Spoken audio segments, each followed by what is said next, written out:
Buenas, mi nombre es María José Díaz Erazo. Soy estudiante de la Corporación Universitaria Antonio José de Sucre y en esta ocasión quiero darles a conocer un poco sobre la teoría del desarrollo moral de Colbert. Y mi compañera Caroline Julio Villamil les va a hablar un poco sobre la teoría del desarrollo psicosocial de Edith Erinson. Ahora bien, vamos a hablar un poco sobre la vida de Lawrence Colbert. Colbert nació el 25 de octubre de 1927 y murió el 19 de enero de 1987. En 1958 presentó su tesis doctoral acerca del desarrollo del juicio y en 1968 se incorpora a la Universidad de Harvard, donde permanece hasta 1987, el año de su muerte. Hay que reconocer que Colbert fue un psicólogo estadounidense. La teoría del desarrollo moral. La teoría del desarrollo moral de Colbert estuvo influenciada por la teoría de las 4 fases del desarrollo cognitivo de Piaget. En base a ella, identificó que se producen cambios en el razonamiento moral y que estos a su vez generan una transformación de nuestras estructuras morales y el modo en el que podemos interpretar el mundo. También se puede decir que cada cambio de etapa implica un paso evolutivo. Esto quiere decir un mayor desarrollo. Colbert dice también que el desarrollo moral de las personas a lo largo de la vida se da por 3 niveles. El primer nivel es el preconvencional, el segundo nivel es el convencional y el tercer nivel el postconvencional. Y cada uno de estos niveles tiene 2 etapas o 2 estadios. El nivel preconvencional. El nivel preconvencional está conformado por la orientación a la obediencia y el castigo. Esta etapa va desde los 6 a los 8 años. En esta etapa se tiene en cuenta lo bueno o lo malo y que esto está definido por una persona de jerarquía superior. En este caso, no existe la autonomía de la voluntad porque se rige un poder externo que hace que el niño pueda obedecer. En este caso, ese poder externo o esa jerarquía superior son los padres o los cuidadores del menor. Un ejemplo para este estadio sería cuando los padres le prohíben algo a los niños, ¿verdad? Y estos hacen caso a lo que le ha dicho su padre porque para ellos no existe nada más que esa opción, el obedecer. Pasamos a la segunda etapa, que es la orientación al interés propio. En esta etapa se empieza a descubrir los conflictos de interés propio. ¿Cómo así? Aquí, más que todo, esto consiste en un intercambio de material de interés. Aquí se empieza a pensar más allá del individuo. El niño aquí desea obtener aquello que quiere de modo que respeta y cumple las normas impuestas por sus padres. En este caso, un ejemplo sería cuando un padre le dice al niño que si saca buenas notas, este tendrá su regalo preferido o el juguete que más le gusta. Pasamos ahora al convencional. El convencional va desde la adolescencia hasta la edad adulta. Aquí en la tercera etapa tenemos la orientación del buen chico. Bueno, aquí en cuanto a la orientación del buen chico, las personas tratan de ser aceptadas por el resto y se esfuerzan a hacer que sus acciones encajen muy bien en un conjunto de reglas colectivas que definen lo que es bueno. Aquí el joven va abandonando su individualismo para pensar ya más colectivamente.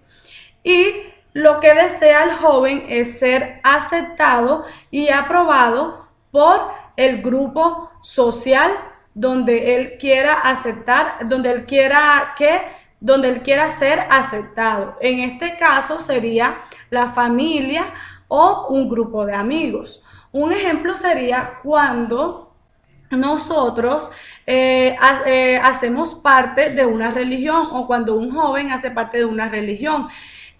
Pues dependiendo de la religión, esta debe tener ciertas normas o reglas que se debe cumplir para poder decir que es un buen cristiano o un buen católico. Dentro de estas podemos ver que de pronto tiene que ir el joven todos los domingos a la iglesia, tiene que dar el diezmo, las ofrendas, o tiene que colaborar en la iglesia con los niños o prestando algún servicio.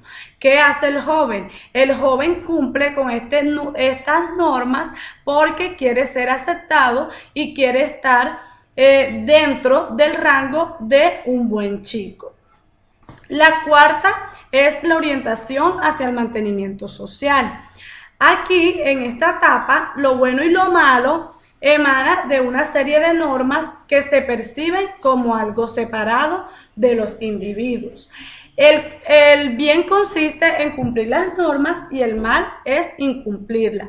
Aquí se puede decir que en esta etapa es una ampliación de la anterior. En la anterior, el joven cumplía un cierto tipo de normas para poder agradar a las demás personas y él las hacía de voluntad propia, pero ya acá no, acá estas normas ya van a ser obligatorias. El individuo debe cumplir con las normas. Un ejemplo podría ser, hoy en día nuestra sociedad está viviendo o está pasando por un tipo de adversidad como lo es el COVID-19, ¿verdad? Nuestro presidente Iván Duque nos da un sinnúmero de pronto de normas que como seres humanos debemos cumplir, pero hay muchas personas que no las cumplen. Entonces, si estas normas que no se cumplen, como lo es el aislamiento preventivo, esto podría ocasionar consecuencias catastróficas. Por ejemplo, la muerte de muchas personas. Ahora bien, pasamos al postconvencional. Aquí está la orientación hacia el contrato social, que aquí podemos ver la manera del razonamiento moral, que la manera del razonamiento moral es propia de esta etapa y surge de una reflexión acerca de si las leyes y las normas son acertadas o no. Es decir, si dan forma a una buena sociedad, pero también hay que tener en cuenta si estas normas están por encima de los derechos individuales de los seres humanos. Un ejemplo sería, un señor tiene a su esposa enferma de cáncer, pero un farmacéutico desarrolla una medicina que puede salvar a su esposa. El señor se dirige hasta donde está el farmacéutico y le dice que si le puede vender la droga, pero este señor vende la droga muy costosa, la vende el doble o el triple de lo que le costó hacerla. Y el señor no tiene toda la plata completa, por lo que el farmacéutico le dice que no le va a vender la droga. ¿Y qué piensa este señor? Este señor piensa en entrar donde está la medicina y poder robarla. Entonces aquí hay un cierto tipo de normas que se deben cumplir, ¿verdad? Pero también hay que ver que por encima de estas normas está la vida de una persona. Entonces, su esposo lo que decide es, lo que piensa es robar esa medicina. Pasamos a la orientación hacia los principios universales. Aquí el individuo define el bien y el mal basado en los principios éticos que son elegidos por él mismo, de su propia conciencia, y actúa de acuerdo a las normas. Muchas gracias. Buenos días, mi nombre es Carolina Lucía Julio Villamil y en el día de hoy les hablaré acerca de la teoría del desarrollo psicosocial de Erik Erikson. Iniciaré con una pequeña introducción para luego dar paso a hablar un poquito de su vida y terminar con los 8 estadios que él propuso para esta teoría. La psicología del desarrollo investiga a través de las etapas el crecimiento y desarrollo del ser humano. Busca entender de qué manera el individuo percibe, comprende y actúa en el mundo y cómo al paso del tiempo van modulando sus creencias, costumbres, actitudes, ya sea por aprendizaje o por maduración. La teoría psicosocial fue idealizada por Erik Erikson, quien fue reintegrada por las fases psicosociales de Freud. Bueno, ahora les hablaré un poquito acerca de la biografía de Erik Erikson. Nació el 15 de julio de 1902, murió el 12 de mayo de 1994. En 1933 emigró a Estados Unidos, donde estudió la influencia cultural en el desarrollo psicológico, trabajando con niños de diversas reservas indias. Erikson también propuso una teoría de la competencia. Cada una de las etapas vitales da pie al desarrollo de una serie de competencias. Ahora hablaremos acerca de los estadios psicosociales. Empezaremos con la confianza versus desconfianza, que se da desde el nacimiento hasta los 18 meses. La relación con la madre determinará los futuros vínculos que se establecerán con las personas a lo largo de su vida. Un ejemplo en confianza es si el niño recibe todos los cuidados necesarios y amor de sus cuidadores, siempre será un niño seguro de sí mismo que genera en él una confianza. Y en la desconfianza, si el niño no recibe los cuidados y amor necesarios de sus cuidadores, en esta etapa el niño crecerá inseguro, sin confiar ni en él mismo ni en ninguna otra persona. Vamos con la autonomía versus vergüenzas y dudas, que se presenta a los 18 meses hasta los 3 años. El niño aquí emprende su desarrollo cognitivo y muscular, cuando comienza a controlar y a ejercitar los músculos que se relacionan con las expresiones corporales. Un ejemplo en autonomía sería permitir que el niño escoja su helado favorito en un momento determinado. Y un ejemplo en la vergüenza sería si el niño a esta edad se le niega la alternativa mínima de ciertas cosas. Un ejemplo, escoger su helado favorito en un parque, se sentirá siempre avergonzado. El siguiente estadio es iniciativa versus culpas, que se da desde los 3 años hasta los 5 años. Aquí el niño crece su interés por relacionarse con otros niños, poniendo a prueba sus habilidades y competencias.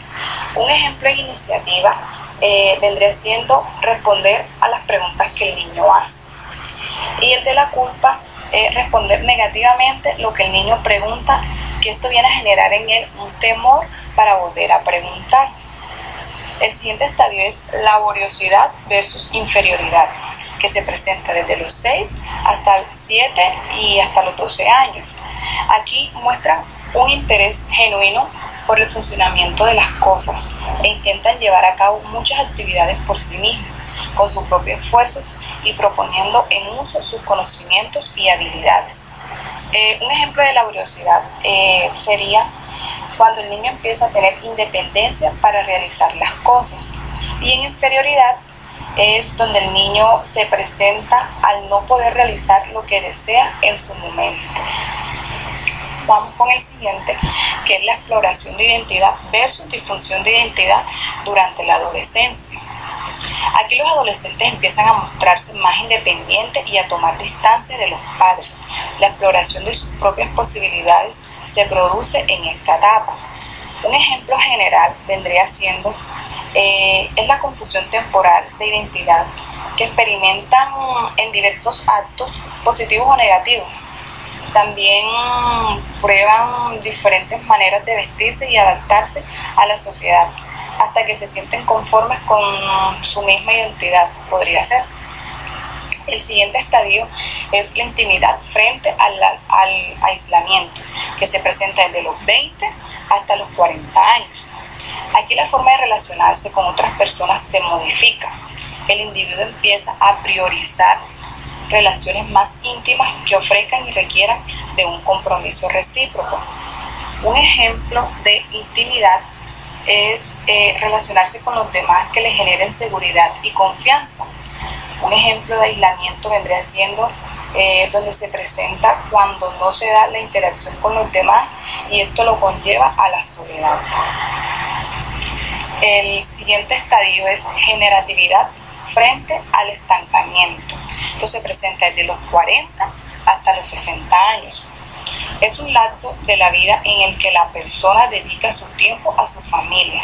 Se prioriza en la búsqueda de equilibrio entre productividad y el estancamiento. Un ejemplo de generatividad sería el uso y protección hacia su familia. Y un ejemplo de estancamiento se presenta cuando se ve reflejado el por qué no avanzó. El siguiente y último estadio es la integridad del yo frente a la desesperación. Se presenta desde los 60 hasta la muerte. Es un momento en el que el individuo deja de ser productivo, o al menos no produce tanto como era capaz anteriormente. Un ejemplo de integridad es la sabiduría de haber vivido todas estas etapas. Y el de desesperación es el temor a la muerte. Muchas gracias.